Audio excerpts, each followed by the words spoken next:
Okay, so I am working on this project that I started. I think I'm doing pretty good. I got floaters in my eyeball, coasters by the shot glass, smoking let my mind fall. Plenty roaches, no ash, stepping on the critters, jitters going through my spine.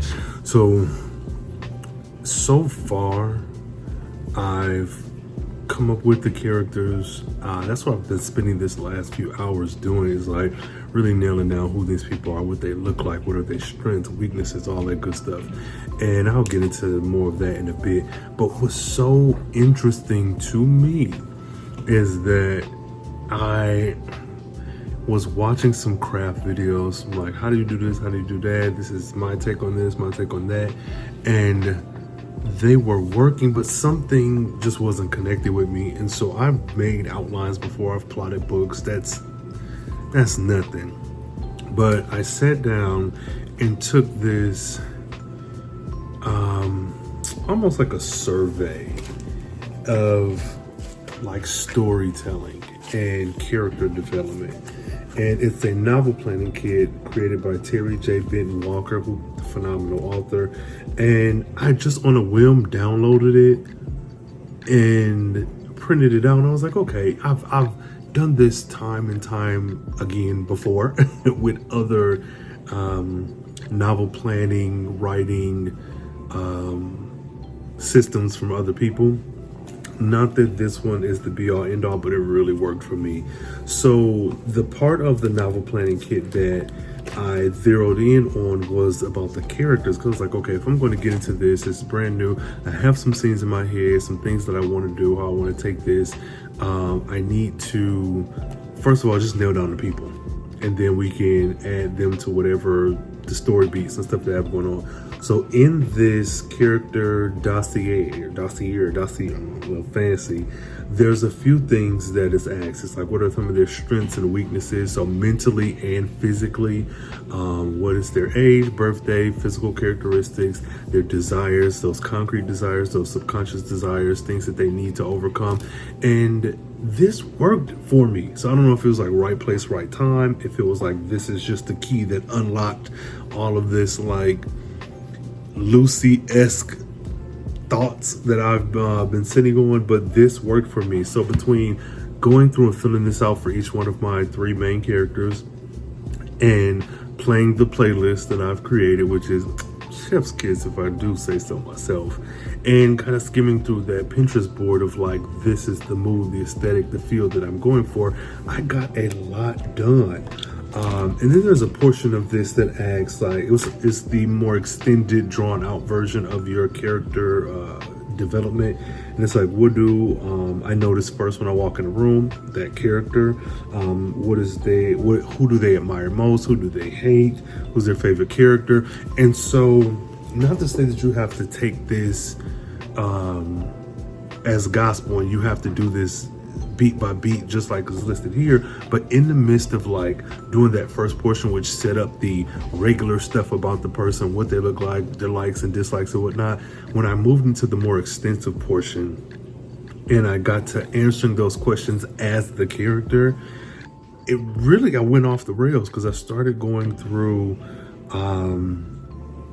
like, okay, so for the one character, he is an asshole. For all intents and purposes, he's an asshole. He's a lovable asshole. He is charming and aggravating, very attractive, physically fit, all of that. And so diving into answering those questions for him and figuring out what makes this person tick, what is the change that he could go on in this story. And then if I'm starting here as this lovable asshole who people like and they want to be around, is it this relationship you get, what do they call it when you have a relationship with like people on social media, parasocial relationship, where it's like I'm just drawn to you like a Regina George type? Or is it that I, as the person perceiving him, can like ignore all those bad traits about him because, oh, he's so attractive? Like some commentary on like beauty politics and all of that. So I'm figuring it out and getting kind of peeling back those layers where, yes, this might be somebody who's an asshole. It might be somebody who's rough around the edges. Maybe somebody who's drop dead gorgeous you want to sleep with right away. But there's more to this person than just the way the masses are perceiving them.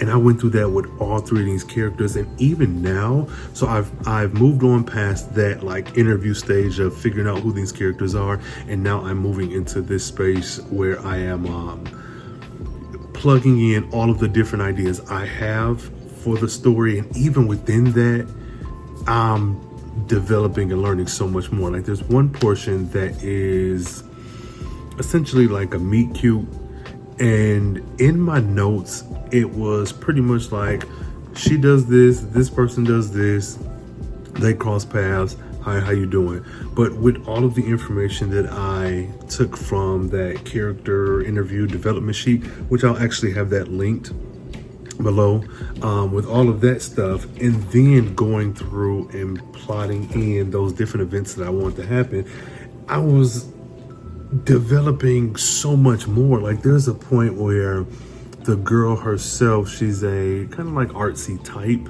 and that was always the case, but it was never fleshed out. It was like, oh, she's artsy, we'll go from there. But now with this meet cute, I'm able to get a little bit deeper into what type of art, the reason for the art, and then even the relationship she has with her parents, how that affects her art and her dating life, and come up with this other event scene or whatnot that's going to tie into other. It's like, bruh, so y'all let me know, what do you do for your characters? Like whether you're contributing, whether you are participating in Camp Nano or not, what do you do when it comes to your characters? Do you have that same interview process?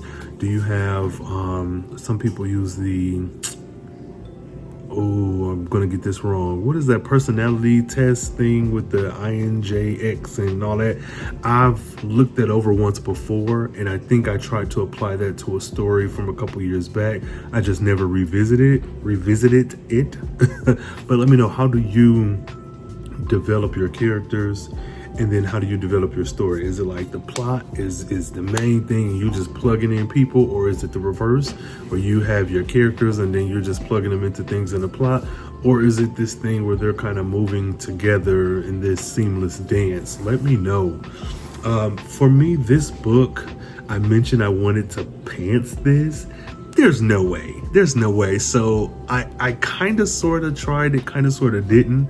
I think the pantsing part of me with this book, and really anyone that I write, because I can't do that anymore, comes down to the brain dump phase when I'm actually getting my ideas out, and like things like this where I have like 4 or 5 events that I want to happen or scenes, and then filling those in the plotting stage when I'm figuring out what's going to happen. Like I think that's where that pantser part of me shines, because when I'm writing the story, I can pants certain things that might connect this to this, or there may be something that I remember from like a line that was said in chapter 1 and then I bring it back in chapter 18. But like to sit down and just pants a book, I think those days are long gone behind me. I don't know that I can do that anymore like I used to when I was a kid, before I started really diving deep into what it is and what it means to be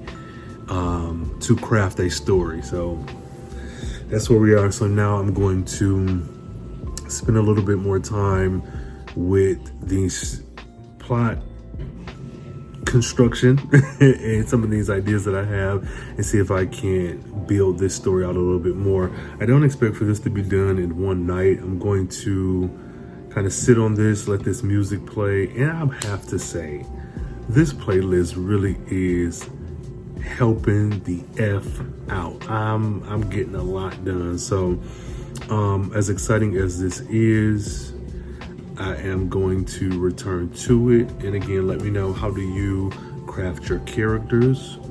Do you have an interview process? And then if you have any resources that you may use that you want to share, but link those as well. I'd love to be privy to some of that. And like I said, I'll definitely link the website and the resource that I use to plot this plot, to whatever, y'all get what I'm saying. The resource I mentioned earlier, I'm gonna put that in the show notes. So yeah, that's that. I'm probably gonna wrap it up here because I want to get back to this. My fingers is itching, my mind is racing, the music is blaring. Still got a little bit of Cowboy Carter in the background as well. So thank you so much. I'm Ryan Coleman. I am an indie author. I write, and I create worlds in my mind, and I have conversations with invisible people that live inside my head. And here we are, getting this newest world fleshed out. Please feel free to follow me on social medias, and of course to subscribe here, like, all that good stuff, comment, let me know what your thoughts are, and how is Camp Nano going for you? If you are participating, and if you're not, tell me how you're enjoying the videos. Those of you who are just watching and consuming the author stress and documenting our writing livelihood. I don't know, whatever. So thank you so much for watching, and I will catch you guys in the next video. For they dinner, these days you commit treason, trying to say how you feeling, but I'm gonna be the one to make it, inshallah, God willing. Until time I'm chilling, trying to feed my village and erase all ceilings.